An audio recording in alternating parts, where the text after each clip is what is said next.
Hello, my name is Jason Peck, and here is the Comedy QnA interview with author Beatrice Otto. She's the author of the book Fools Are Everywhere. It's just an audio interview, but it is really well worth a listen. Hi. Hello. Hi. How are you doing? I'm well, Beatrice. How are you?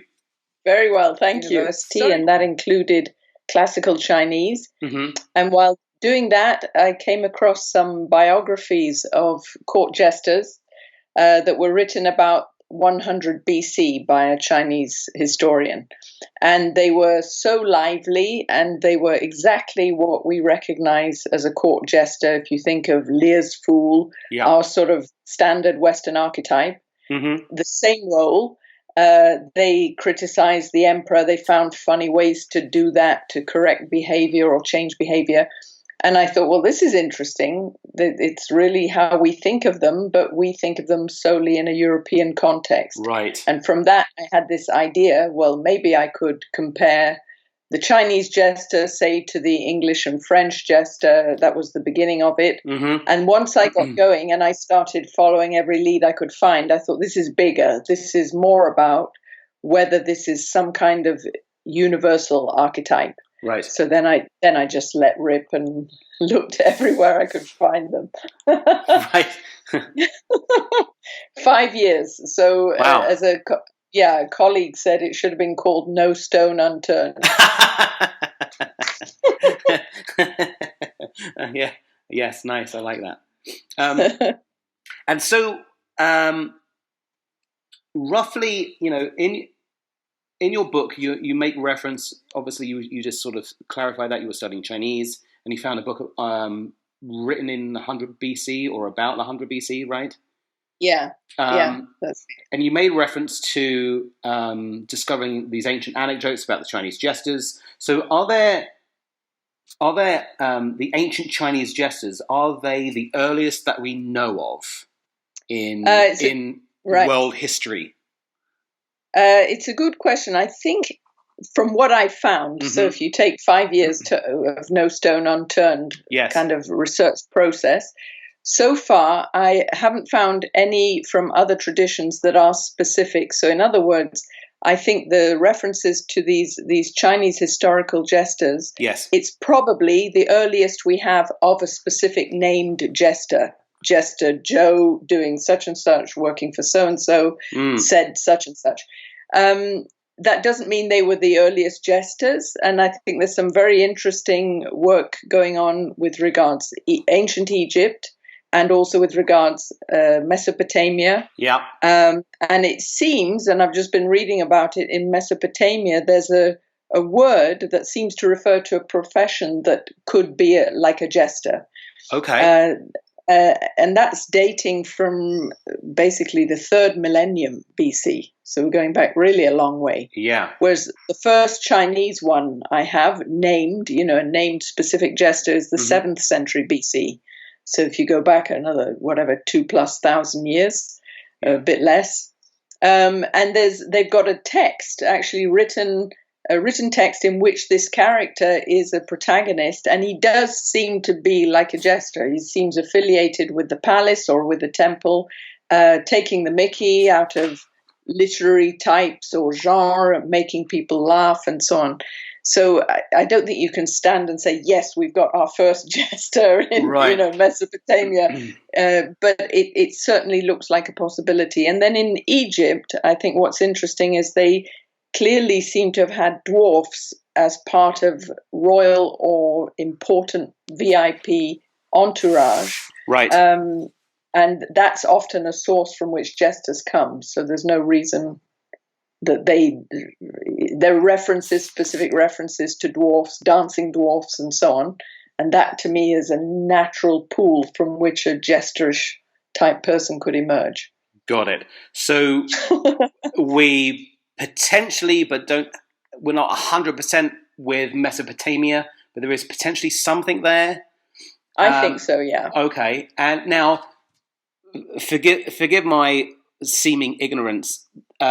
When we're talking about ancient Egypt and ancient China, in terms of chronology, ancient China, where things what you're specifically studying happened earlier than ancient Egypt. Is that right? No, later. For Jesters, later. Yeah. Jesters later. So it was ancient Egypt and then ancient China.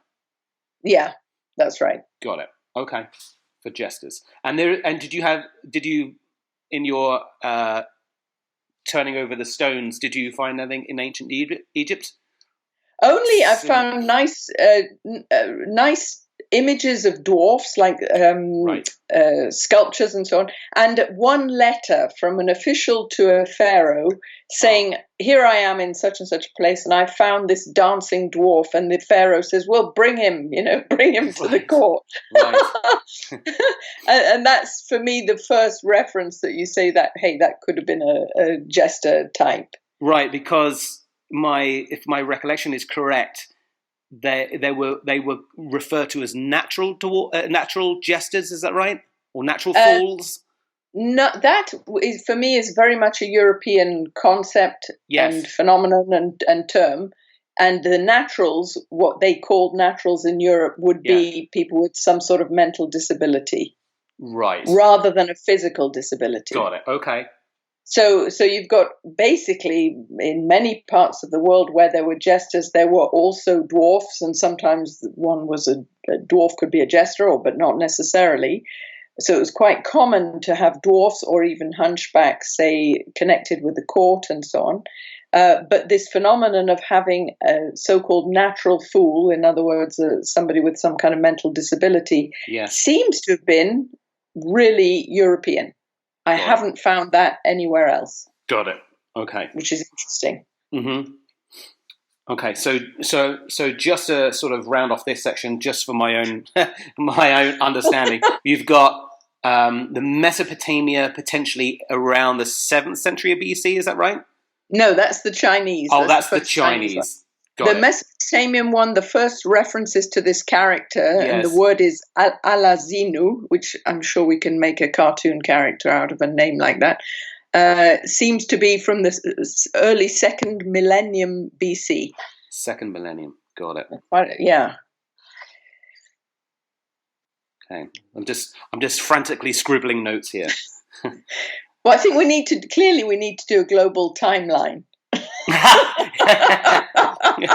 Well, funny you should say that. That's what I'm trying to put something, just very broadly, generally put something together, and I'm not sure if I mentioned this in our previous communications, but what I'm trying to do with this project, just briefly, is to make sure it's obviously, I'm European and my perspective is quite European, but I'm trying not to have this project be Eurocentric as much as I can. I'm trying to, look at, because there's a world and there are different cultures and countries that are beyond the UK, US, and mainland Europe. So, I'm trying to, look at a broader picture here as best I can, and sort of, one influences the other and maybe not, and maybe there's sort of, something I've been thinking about recently is something called parallel thinking. I'm not sure if you've come across this. No, tell me. So parallel thinking, in my experience, I have a background doing stand-up comedy, and parallel thinking is where two comedians, or even in sort of like screenplay writing, there are sort of two scripts or two movies that sort of crop up, but they crop up completely independently. And they don't know the existence of the other. Example I can give you is I was about 14 or 15, just started writing stand-up comedy for the first time. This is in the early 90s, and there was an Irish comedian called Dave Allen, who was... I remember. Great.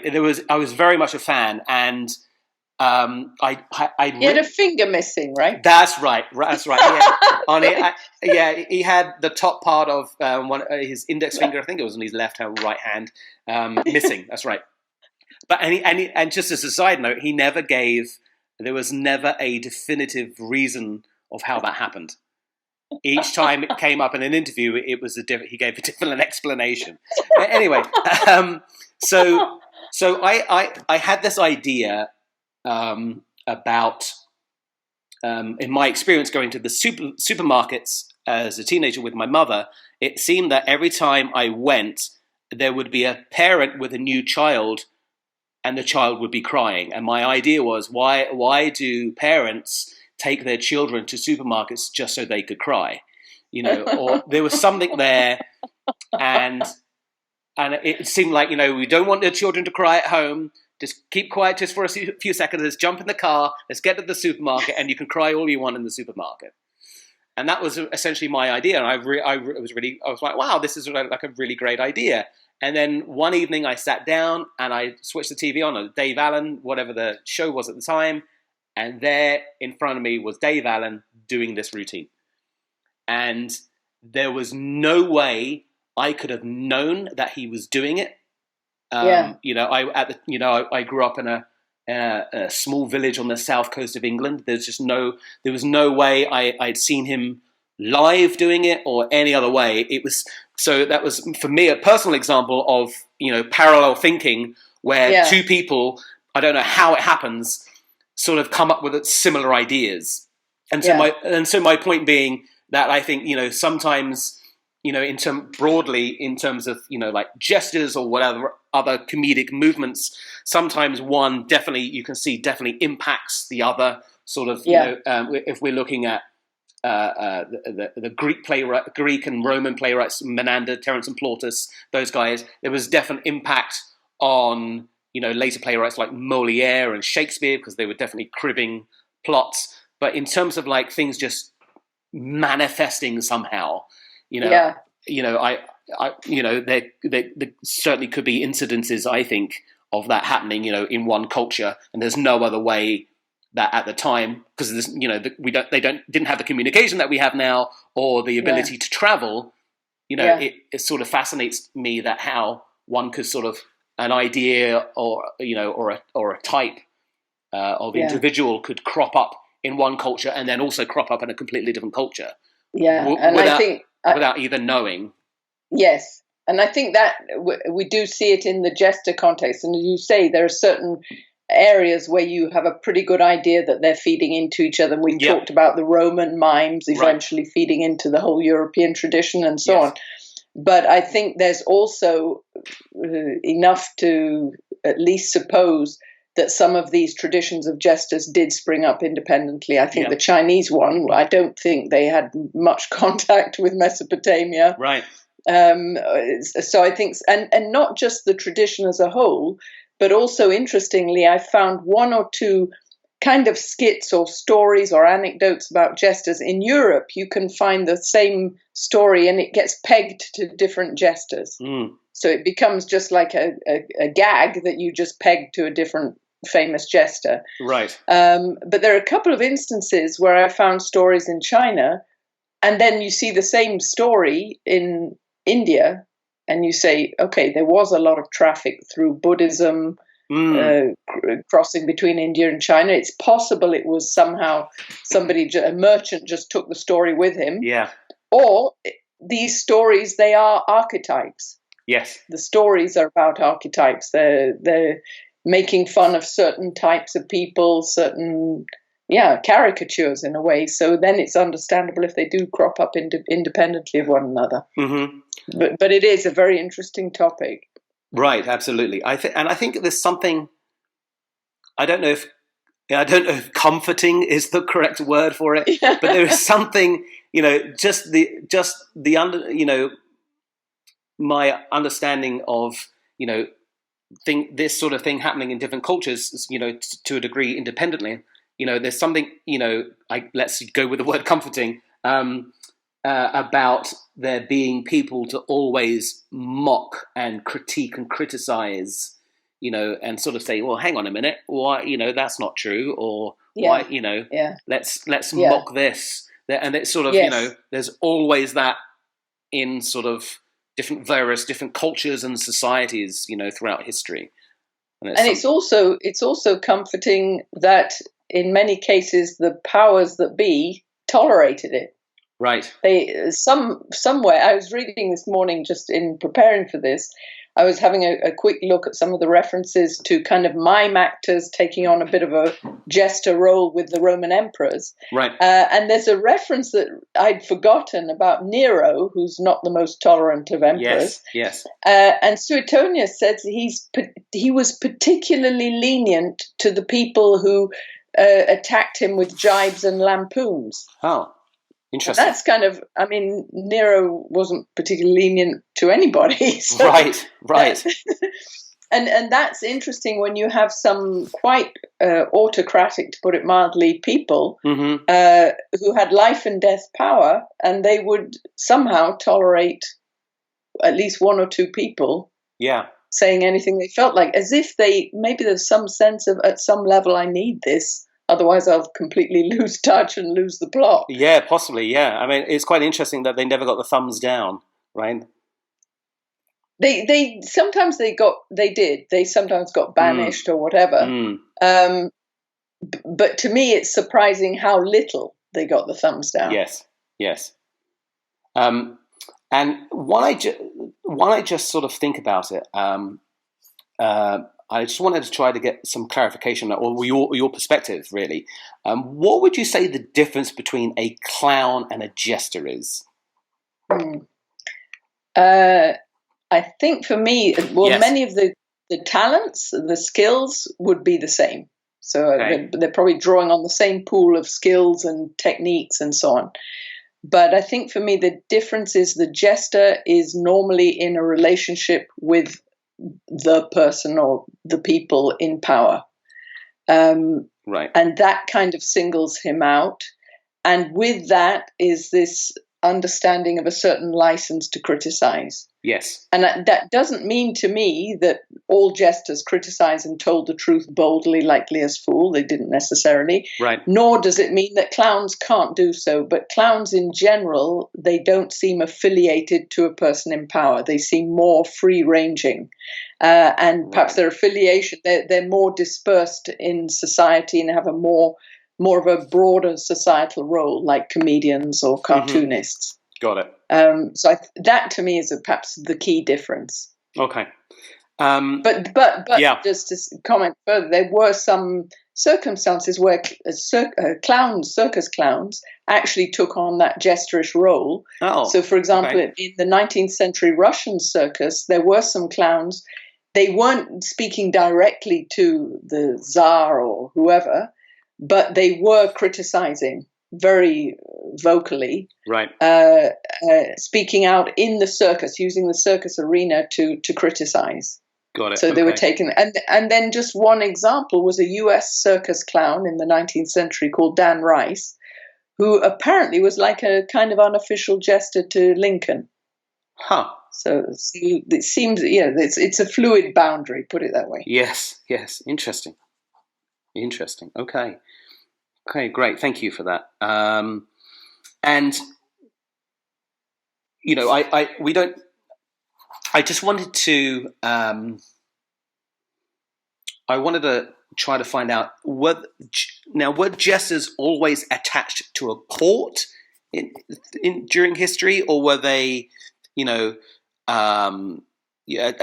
potentially attached to sort of merchants or businessmen as well? Actually, I don't know of any specifically attached to merchants or businessmen, but it could be just somebody powerful. So it could be a cardinal, right, or a bishop. Yeah, it didn't have to be the court as in king. It could be, it could be a lesser noble, a duke, or a whatever. Okay, perfect. So yeah, somebody in a position of power, and there's no reason that if you were a powerful, let's say, Renaissance Italian businessman, there's no reason you wouldn't have a fool. Right. Okay. So he would be kind of like a part of your entourage. Yeah. Yeah.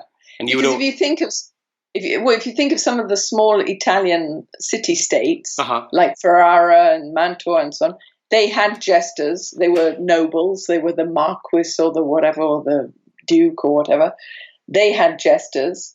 And then the journey from there to being like a Medici, bankers who became nobles, the Medici were nobles, but they were also businessmen, very serious businessmen. Got it. Okay. And would they have had? Would their backgrounds been? What would their backgrounds been like? Looking globally, and let's look at China and Europe. I think a very common background would be something musical. Like you might start, say in China, they had, as part of the whole package of entertainment in the court, they had something at one time called the Court Entertainments Bureau, at another time called the Music Bureau, and several jesters came from there. So you might start out as a musician or being trained as a musician, and then you just happen to have the gift of the gab or whatever it takes. Right. So you sort of naturally progress. And so there are a lot of references everywhere I look. There are a lot of references to jesters who played a musical instrument. Right. And there's an interesting one, for example, in the court account books in England, where you've got a looter, not somebody who steals, but somebody who plays the lute. That's a different spin. An Luter looter. Called What the Looter, and then you see him in, maybe he gets a shilling or whatever in the court account books, and then a few lines later is What the Fool. So you think, is this the same guy who played the lute but then started cracking jokes? And they said, okay, he's more like a fool who plays the lute than a lutist who plays the fool. So I think music is very common. So it's almost like that, like the strolling players then. Yes, because I could see also strolling, if you're thinking of itinerant sort of troubadours or whatever. They could maybe they weren't based in the court, they might be passing through, they bring a little entertainment, they tell stories, they crack jokes. It's a continuum. It's not a disparate set of skills. Right. So and another common perhaps background, certainly in Europe, was some kind of connection with poetry. It could mean you're a poet, it could mean you're a bard, or a Nordic skald, as they called them, a kind of bardic character. In Irish literature, you have often the poet was a very strong character who could really influence behavior. He could criticize, he could speak out.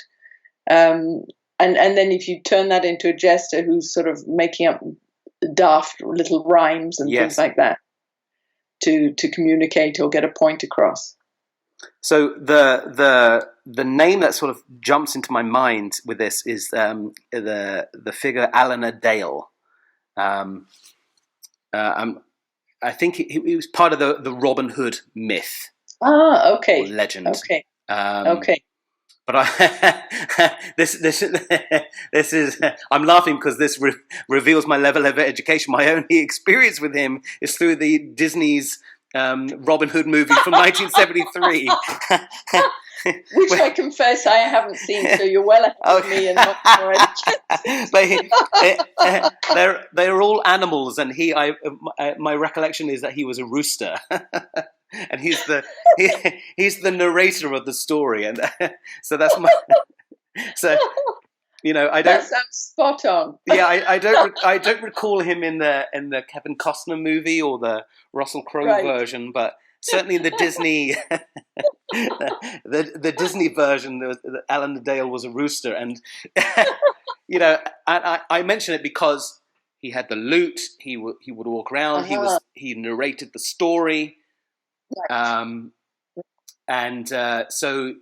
when you were just sort of talking about that, he popped into my head, and I thought, well, it seemed like then, it was almost like Alan Dale would then evolve into, it would start off, his job would be the, narrating something or playing the lute, and then he's found that he had the gift of the gab, and he was good at gags, and it sort of escalated from there. I think so. It's quite organic. And then another side that's perhaps that you'd find in the sort of worldwide context is this physical deformity, whether it's a dwarf or a hunchback or something. They would have a kind of channel to enter into the court, and it could be on a kind of servant basis or morphing into a jester basis. So there's a lot of overlap there. And then in Europe, the other side we've talked about is this natural fools element. Yes. And there you get a sense sometimes the recruitment was very organic, like you're just trotting through a village and you meet a guy in the village who's from a poor background and there's something funny about him. Maybe he's physically got something quirky or mentally quirky. And you propose to the king. You say, I met this guy. He's a really fun character. Yeah. And the king might say, well, bring him along. And then he'll become your jester. Right. So there's this very informal sort of talent spotting. Yes. If you want to view it that way. Yeah. Interesting. So now shifting sort of slightly over into Europe for a moment, the earliest earliest European court jesters. Now, are we finding them in Rome, ancient Rome? Ancient Rome, and probably we could say Greece as well. And my impression is there again a couple of channels, but let's talk about Rome because I've got a bit more meat on that one. Yeah. In Rome, one is the dwarf route, like elsewhere. Yes. That there were dwarfs in noble households, and that was fairly accepted and normal and appealing and so on. So from there, you could then have this jesterish character emerge. Another main source was also the mime actors. And the mimes often from the stage would improvise quite severe criticism, mocking, taking the mickey out of the powers that be, and so on. So that's another element. We know, for example, Augustus and Hadrian, they like to have those mimes in the court. So that to me was probably I could imagine, the main pool from which jesterish characters would emerge. Right. And then you've got the plays like Plautus, where they often have a slave who behaves just like a jester. He's completely irreverent. He won't shut up. There's one I was just reading about this morning from Plautus where he gets beaten for speaking out too much, and he says something like, "This is scandalous, sir. How can you beat somebody who's giving you good advice?" They've got that irrepressibility and so on. So that's perhaps another angle on that. Right. But there isn't a neat word like jester. I think it's a mixture of all these possibilities. Okay. So there would have been overlaps then with the works of Terence and Plautus. I think so, and I can see that those slave characters would have been quite recognizable. Right. I mean, like a jester, they're in an inferior position, but they don't let that shut them up. Right. I mean, I guess it makes sense really because, we have comedians and clowns and plays and movies today, and they are separate, and then there are overlaps with comedians appearing in movies and so on. So I guess it makes sense, that they would, exist in, conjunction with each other, and there could potentially be overlaps. Yes, and I think some of those early mime plays that aren't necessarily written down, there was a lot of, a bit like Commedia dell'arte, a lot of improvisation and stock characters and so on. It seems they were perceived as an outlet for the Roman people to express their political views. It was a way of getting your message across, just as in the Elizabethan court you could use a court mask to criticize, get a message across to the Queen, and she could signal that she got the message, and whether she was going to act on it or not, she would decide. Right. So that, and for example, with Augustus, he apparently criticized a mime actor not for criticizing him, but for flattering him. There seems some sort of element of, you're expected to criticize. Right. And just to be clear, from my understanding, when we're talking about the word mime, are we talking about performances that are silent? No, and it's good you raised that. The mime, that in that context, when we talk about mime actors, it's mime as in mimicry of life, something that's mimicking or acting out the realities of life, rather than masso, silent acting. Got it. And also because I think I may have mentioned this before. In sort of the UK, just as a digression, in the UK, a little bit in the US, and in Australia and Canada, we have pantomime, which is I think is a larger theatrical genre in the UK than it is other places. But yeah, I know that the work, which is I'm not sure if you know, is like a type of all-encompassing theatrical performance, usually based on fairy stories like Goldilocks or Cinderella, but they're performed in the closest terms I can use is like vaudeville or British music hall. There would be slapstick songs, audience interaction, that sort of thing. Right, and innuendo and double entendre and all that. That's right. Yes. But then I know that in mainland Europe, pantomime is more for the sort of silent performers. Okay. Okay. So maybe the pantomime you're speaking about is closer to something like Commedia dell'arte. Yes, that's exactly. Yeah, my understanding is it evolved out of that. Right. And sort of in the 17th and 1800s, it would have been like Harlequinade or Harlequin and his adventures in this, whatever the story was, and then it sort of gradually evolved, and the whole Harlequin and Arlecchino Commedia dell'arte elements were sort of integrated or dropped entirely, and it evolved into its own thing. But I just I only sort of mentioned that because my experiences of having lived and worked in Europe, and and obviously met a lot of people from different European countries. I just wanted to sort of add that in because there's sometimes I was getting confused of like. For me, mime is silent. For me, pantomime is loud and raucous. And they're two completely. But pantomime is, my understanding is, it means sort of the mime silent act. Okay. And that's why another reason why I wanted to get the clarification for how it was in ancient Rome. Good. I'm glad you did. Yeah. And would the European jesters, thinking about the ancient Rome, would they have had similar cultural and educational backgrounds that we mentioned earlier?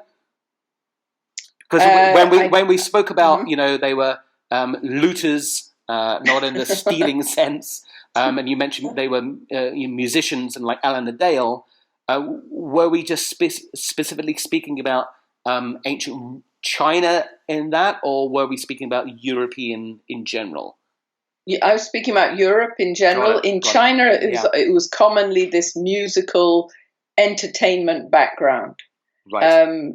I don't know if we don't have any evidence, so I don't know, but this kind of organic recruitment that you had in Europe, where you just trotting through the village and you meet the village kid who doesn't fit in, and he's perfect for the court. I haven't seen evidence of that, but I haven't found materials talking about how they were recruited. Okay, right. So they did sort of have similar. The Chinese jesters and then the European ones, sort of ancient Rome, did have sort of similar backgrounds. When we're looking at you were talking about the mime actors or the mimics, they would have had a similar sort of musical background. I don't know, or if it was just a performance acting background. That I honestly don't know. Okay. But one thing that's interesting about the Chinese court is you had these kind of single jester having a close relationship with an emperor. You had that model, but you also had a model where you had a kind of group of them. And it was, in a way, the prototype of Chinese drama. It began with these entertainer jesters who would, rather than have one jester step forward and engage with the emperor to correct his behavior, and we have plenty of examples like that, these guys would get together and say, okay, he's going to introduce a tax that's just outrageous and it's going to crush everybody. So we need to come up with a little skit. And they would make up a little play, an impromptu play, and they would perform it in front of the emperor, and it would get the point across. And that is arguably, some experts on Chinese drama would have said that this is really the genesis of Chinese drama.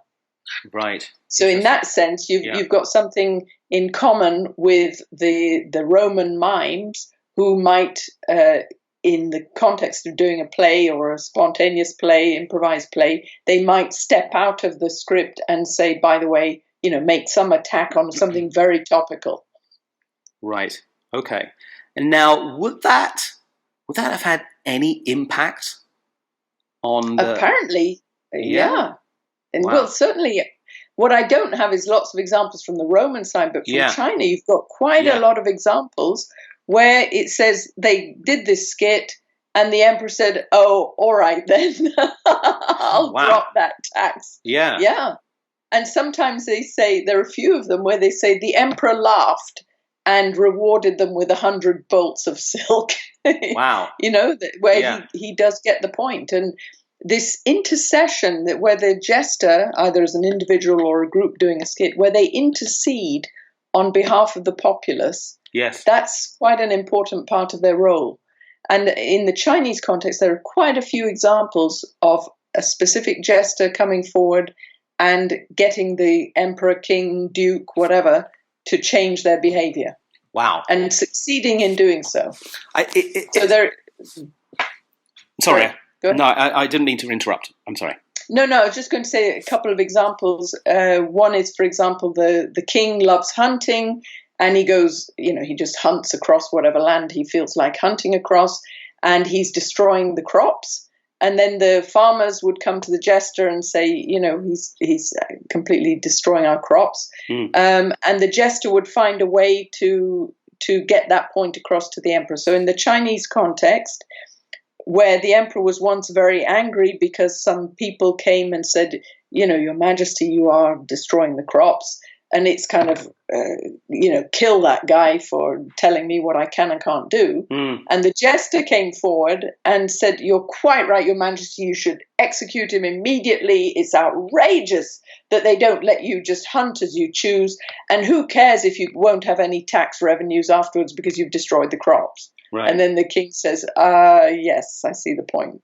So there are quite specific examples like that, of that kind of intercession. Yeah, that's interesting. I mean, not that what I was thinking was, and I mean, not that I really want to get too political, but I can't really imagine this working in the UK or the US right now. I mean, I'm not specifically poking fingers at any specific administration. I can't really imagine it working under any U.S. administration, Clinton, Bush, Obama, Trump, and I can't really imagine it having an impact on Thatcher, Major, Blair, Cameron, May. I can't see, or Macron, or right. No, and it's a big question, and it's. I mean, maybe we'll come to it later in terms of the contemporary context. Yeah. And we've talked about there was a corporate jester for a while in the UK. It didn't last very long, and so on. And I remember mentioning this to a friend of mine who is a senior executive in a big global corporation. Yeah. And she said, I can tell you there is absolutely no appetite in the business world for this kind of thing. There's just like, forget it. Yeah. We're focused on things that matter. This doesn't matter. So I know, because our politicians, again, doesn't matter what your view is, but if you look at, say, the Gilets jaunes in France, it's because the politicians somehow are not hearing something. Right. There's they're not hearing something. I mean, they may be right and everybody else is wrong. That's possible. Who knows? But they're clearly not hearing a cri de coeur. Yeah. Same with Brexit. There is a cri de coeur in there that's not necessarily being heard. Yeah. And whether it doesn't seem like it's being heard from the people who voted Leave and the people who voted Remain. Right. Right, exactly. From my perspective, like I said, I don't really want to go down this rabbit hole, but from my perspective, it doesn't seem like where Brexit is right now is what either side wants. No. So they'll both get what they don't want. Right. No one's going to get what they want. And, all the comedians in all the world, as a broad, as a broad generalization, I know, and I'm sort of borrowing from Humphrey Bogart there, but all the comedians in all the world are making all the jokes, and it's just not landing. No. It's not connecting. They're not going, well, hang on, this probably isn't good for anybody.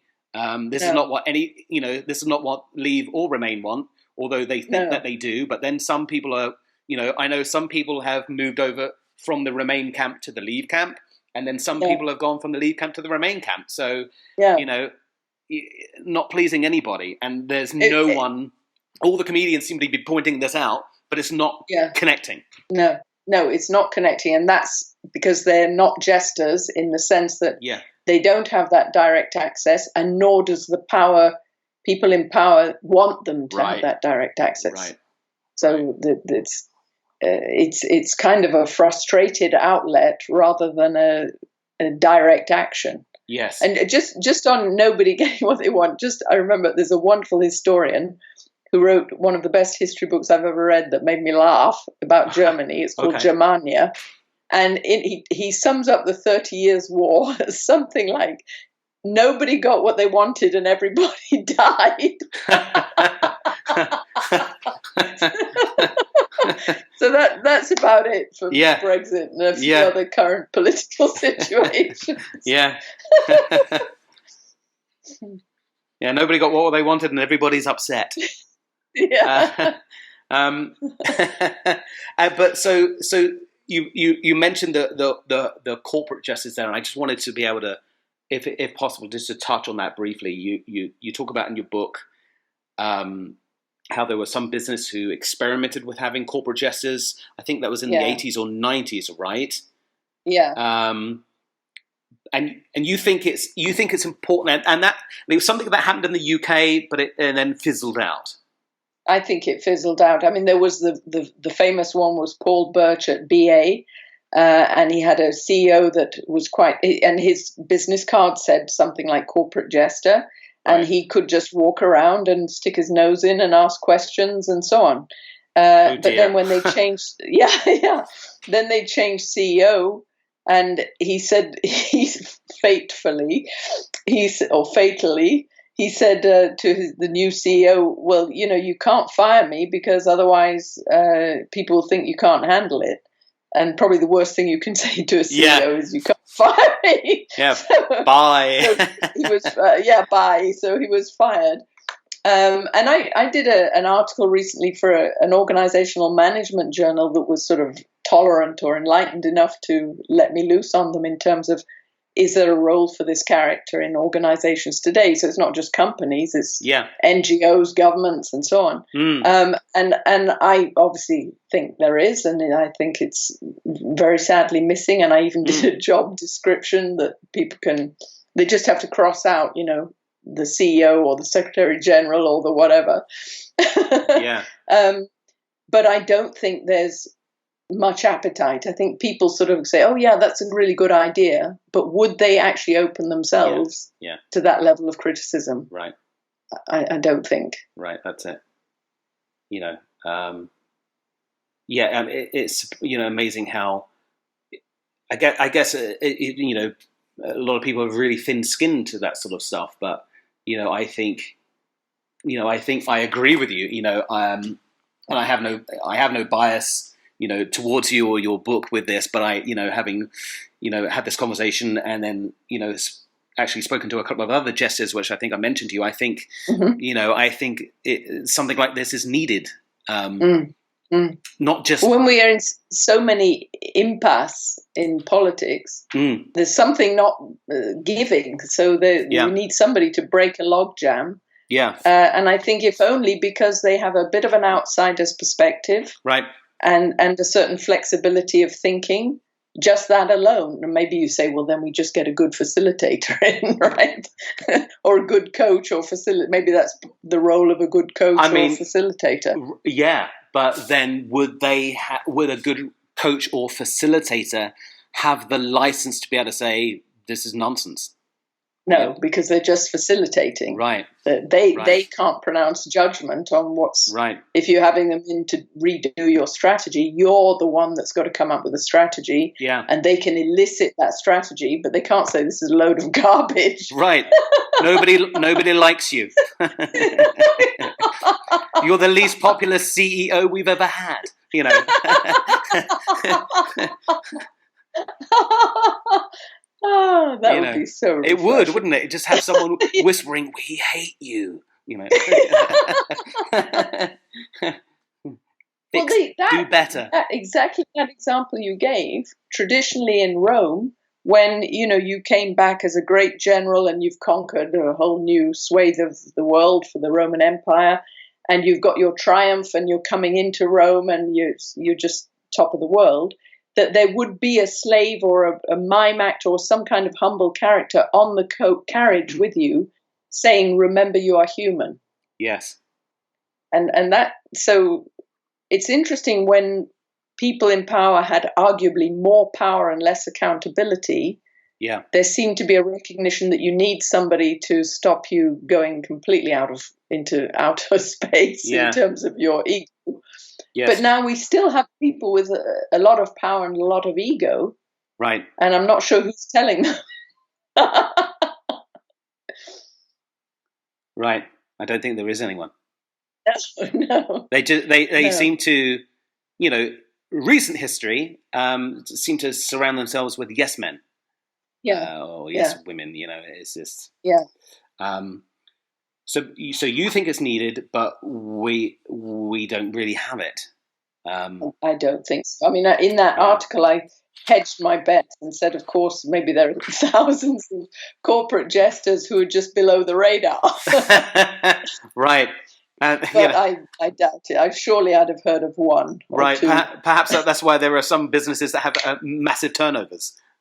Exactly. And they just keep firing the people who are basically jesters.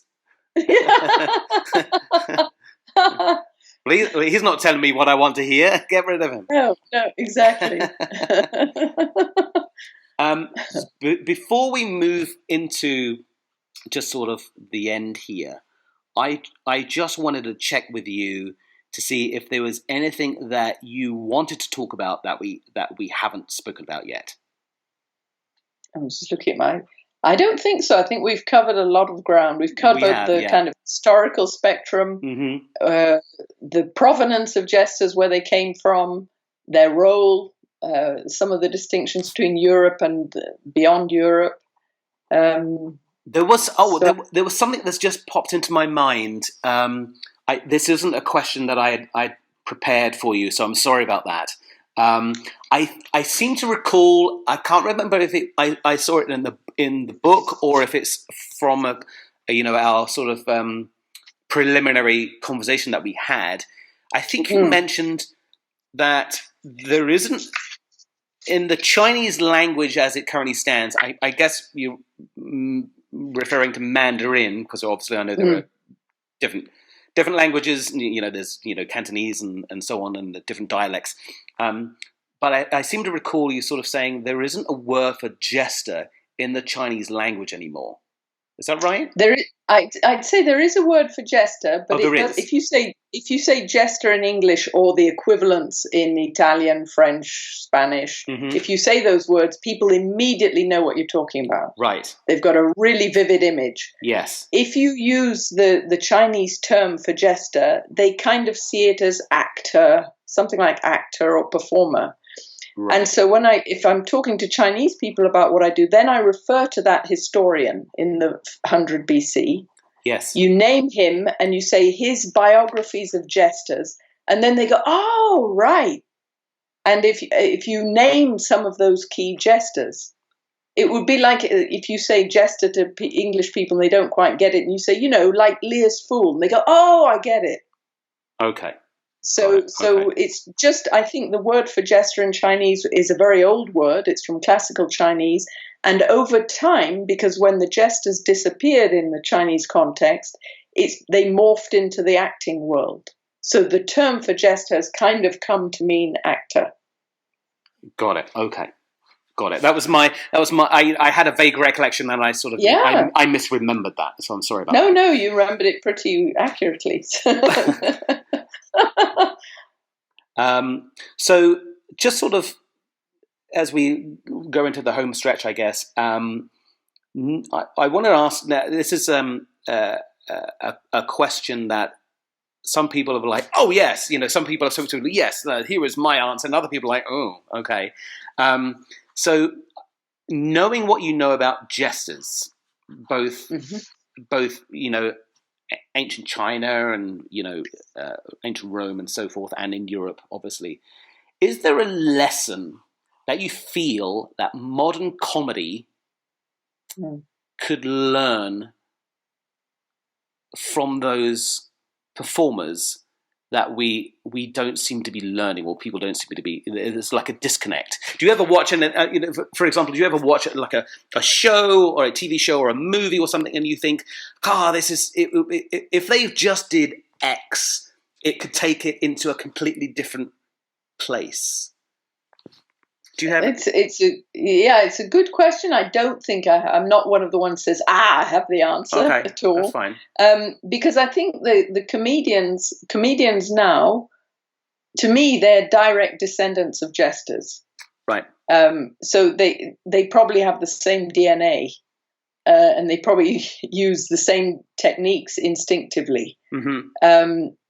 So the only thing I would want from them is that they be as fearless as jesters, and that they try and use their wit to get close to power, so they can perhaps have a word in a few people's ear. Right. But otherwise, I think it's the same person. So I think a person who is a stand-up comedian today would have been a great jester in the past. They've got all the improvisational skills, the interaction, the psychological acuity. They need to really read the audience very fast and react to it fast. Yes. The quick-wittedness and so on. So they've got all of that. So I don't see particularly there are techniques that they should learn or anything, but it's just, you have that fearlessness, like some of the comedians in Weimar, Germany, who had the guts to actually criticize. Okay. There we go. Yeah. Right. Yeah. So, like the night after Kristallnacht, as you know, they broke all the windows of sort of Jewish shops, and yes, and people looted and stole jewelry and stuff. One of these clowns, or comedians, appeared on stage draped in jewelry the next day or a few days after, and said, "Well, what do you think? You think I wasn't busy on Kristallnacht?" Wow. Another one made a comment about Dachau. He said they're building this place; it's absolutely amazing. They've got all these watchtowers and fences, but if they think they can keep me out, I know I just have to say one thing and I'll get inside. Yeah. So they're very close to the edge. One of them was accused, they weren't Jewish, but they spoke up as well as they could. And one of them actually had some brown shirts sort of bust in on him and call him Jewish and so on. And he said, allegedly, "You're mistaken, I'm not Jewish, I only look that intelligent." But, they really, and one of them was sent to a concentration camp. Wow. So the talk about fearless. Yes. And I'm just reminded, I'm not sure if you've seen it, there is a show on Netflix right now. It's interesting that it's come out. It's called Larry, by a comedy writer and director called Larry Charles. And the show is called Larry Charles's Dangerous World of Comedy. I've only seen the first episode, but he talks to, essentially he talks to comedians in Iraq in this episode. Wow. And there was a guy, I forget his name off the top of my head, I'm just trying to look it up. but I think he was in Afghanistan as well, meeting those guys. But I think this one in particular was in Iraq, and my recollection, I can probably way off here, is that a bunch of this guy was into comedy, watching a lot of shows. He had a very fundamentalist family. They kicked him out of the house, so then he was essentially homeless. And then I want to say it was ISIS. I may be way off, and I don't really want to upset anybody. But he was essentially rounded up along with a group of other people, and they were, marching them through a room, I think, and they were being tortured. And so he started making jokes, and he had the guards laughing. Incredible. And he was essentially saying, you can torture me if you like, but just don't torture me too much. And that this was, a funny Incredible. thing to them. And from what he was saying in the show, it sort of worked. And Incredible. He was tortured, but he wasn't tortured to death. And, Incredible. And he sort of, I guess got away with it. And then, eventually I'm not sure over what time period, but eventually he ended up, going, oh, well, comedy seems to work. And then he sort of ended up doing a show. I'm not sure if it's still on, but he ended up doing a show similar to The Daily Show in the US. So Absolutely amazing. Like a nightly satirical comedy show, but he would sort of go after everybody. Incredible. And in fact, my recollection now is I think the show got pulled from the air, but it was a very similar thing. That is fearlessness. Yeah, the fearlessness is amazing. Yeah, that's really impressive. Yeah, and I was watching this, and I was watching this, thinking about my own background. I was like, I kind of like making people laugh and like the attention, Yeah.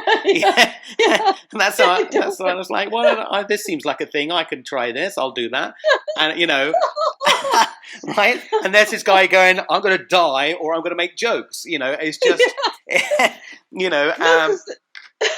There are one or two examples of jesters, like in the Chinese context, where the jester is about to be executed. Yeah. And he cracks a joke because it's one thing or the other. It's binary, right? You've got about 10 seconds. Yeah. And that presence of mind, firstly, the fearlessness. Yeah. Secondly, the presence of mind to take a deep breath and think of something funny. Right. I mean, it's just, it's unbelievable. Yeah. Yeah.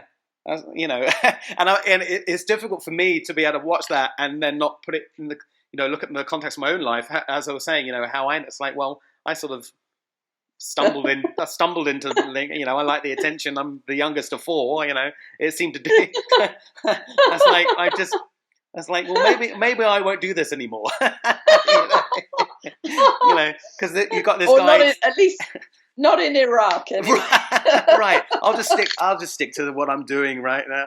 And there was also another guy. Here we go. Just double check his name. Bassem Youssef. He is an Egyptian comedian and writer, but he trained as a physician. He was a surgeon. Wow. And he had a show in Egypt. I think it was called El Bernameg. I'm completely destroying that Arabic there. I know that. And it was again similar to the Daily Show in the US, and he was criticizing the current government and all that sort of stuff, and basically doing the same sort of thing that we were just talking about. And then they decided, we don't like what you're doing, you're done. So his show was on between 2011 and 2014, and they pulled the plug, essentially. Right. But basically doing the same thing, criticizing. Yeah. Well, not quite to their face, So it's like I said, both of the Bassem Youssef's show was similar to the Daily Show in that, you're on TV, you're criticizing everything that's going on. So it's not quite similar to the guy in Iraq criticizing it to their face. No, but it's obviously upsetting them. Yeah. So it must be hitting home enough. Right. For them to pull the plug. Right. So all hail to these guys. Yeah. Really. Yeah. Yeah, very much so. Very much so. But it would be interesting. We should have like a Jesters sans frontières, like Journalists sans frontières and Médecins sans frontières, where you go and defend them in the tight spots and campaign for their freedom of movement and freedom to do their job. Right. Isn't that should be Amnesty International, shouldn't it? Yeah, maybe they should open up a branch. Right. Great. So this has been really, really, really insightful. I really appreciate your time. Pleasure. And I know you've just relaunched your website. Yes. Would you be able to give me? I'm sure you would. Would you be able to give me your domain? Yes, it's www.foolsareverywhere.com. Fools are everywhere. If we're lucky, they are. Right, and that's the name of the book as well, right? Yes. Okay, and will there be? I know you've recently launched. You launched it on April Fool's Day, which seemed appropriate enough. Yes. Is there supplemental information on the website? Supplementals to the book, I mean? Yes. So one purpose is to drip feed the material that's in the book into the website, but also I've already started tracking down new materials. Oh, wow. Or either materials that didn't make it into the book in the first place, or materials that have been emerging since. And I found some very interesting things. Like you, I'm trying to redress the balance or the imbalance in terms of a Eurocentric view of jesters. Yeah. So that's where I found this Mesopotamian example and so on. So I'm digging up materials. Primarily, I'm looking for materials that aren't repeating what has been said 28 times about Lear's Fool. Right. If you're going to write about Shakespeare's fools, you need to be a very original, insightful person to say something new and fresh. Yes. But there's a lot of areas that have not been looked at. So I'm digging up that kind of material and starting to share that through the website. Right. And I think I mentioned to you before, I spoke to a jester from North Wales, a really great guy called Russ Irwood. He's in a small town called Conwy. And he is Conwy's official jester. He named himself, there was their last official jester, I think it was Tom Le Fool or Tom the Fool, was around the time in the 1300s. And then I think he was the last person to hold that post. So then Russ sort of came along and, long story short, he sort of, took on the mantle of jester, and he borrowed that name. So it's almost like that's his time twin, if you like, or his or his jester ancestor. But, yes. I mentioned him because when we spoke, he and I, he mentioned that the fool, certainly in Lear's the Lear play, King Lear, would have been a soldier or a personal bodyguard. And now I can't recall if that was 100% all of them, or if that was some of them, but I think that sort of gives an interesting spin to not only to the play, but also, we're now looking at not just these guys who are funny and critiquing things, but also, are, soldiers. Yes, very interesting. I've not come across that, but I can think of an example in the French court where actually a very unusual example is a female jester. There weren't so many female jesters. Right. But an assassin tried to stab the king, and she intervened and sort of threw herself between them, and managed to stop that attack. So I guess it was a kind of natural. I don't know if they were soldiers, but it was a natural reaction. Yes, that you'd throw your body in front of him and protect him or her, the queen, if necessary. Right. No, that's a very interesting perspective. Yeah, I didn't know that. So, and I don't know much beyond my conversation with Russ. So, right.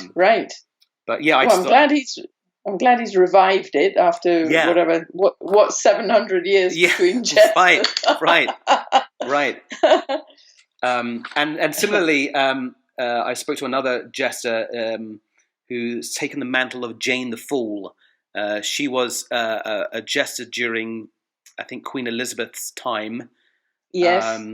And so A.E. Shapira, the performer, took on. She started off doing a lot of Renaissance fairs here in the US, and that's her time twin. And she, took the name but spelled fool with a PH. And she is now the official jester of Milwaukee in Wisconsin. Good for her. Yeah. Fantastic. Yeah. So fabulous. I won't keep you any longer. I mean, we've sort of, we've done quite a while here, and we've obviously gone away from the, my preset questions, which is great. It's been an utter delight talking to you. You too. And I very, very much appreciate your time. I don't know how else to put that across. You've been very generous. You've been very helpful with me, to me, and I'm glad we're able to do this. Great. And if I find any references that might be interesting, I'll send them your way. Not necessarily fools, but because when I'm looking at bibliographies and things, I see things that are more broadly humorous or comedy related. And I sort of think, I should read that. And I think, wait a minute, I'm already getting into the no stone unturned. Right. And how many more? And how many more rabbit holes do you need to go down? Right, exactly. So I'm happy to sort of throw things like that your way. And if they're useful to you. Yeah, wonderful. Thank you. So again, thank you so much for your time. I really appreciate it. You too. Good luck. I hope the evolution of the website goes how you want it to go. Yeah, thank you. I'll keep you posted. Yeah, please do. And vice versa. Yes, absolutely. Again, thanks, Beatrice. Thank you so much. I really appreciate your time. You've been fantastic. It's been great talking to you. Thank you. Pleasure. Take care. You too. Thanks. Bye-bye. Bye. Bye. This is the end of this interview. If you'd like to hear more interviews, please check out our website, comedyqna.com. That's the word comedy, the letter Q, the letter N, the letter A.com. Thanks very much for listening.